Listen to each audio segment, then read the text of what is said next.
जी अस्सलाम वालेकुम। ये शांज़ेलिज़े है पेरिस की सबसे बड़ी फ़ैशन स्ट्रीट और हर शख्स का ख्वाब होता है कि वो शांज़ेलिज़े ज़रूर आए। मैं यहाँ पे तकरीबन 100वीं मरतबा आ रहा हूँ, बहुत ही बचपन से। तो यहाँ से मैं गुज़र रहा था तो मैंने ये देखा कि ये शख्स यहाँ पे बैठा हुआ है।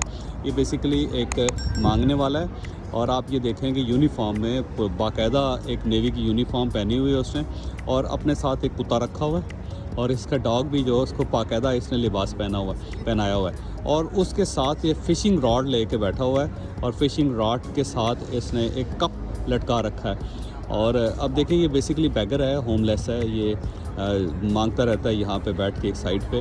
लेकिन इस शख्स की मार्केटिंग का कमाल देखिए कि इसने किस तरह अपने लोगों को अपनी तरफ अट्रैक्ट कर रहा है। तो यहाँ से जो भी शख्स गुजरता है वो इसके पास रुकता ज़रूर है। अगर कोई कुत्ता लेके फिर रहा है तो इस कुत्ते के साथ वो गप लगाना शुरू कर देता है दूसरा कुत्ता। तो ये कितनी मज़ेदार चीज़ है। इससे एक मैसेज ये मिलता है कि आपको मार्केटिंग का एक्सपर्ट होना चाहिए।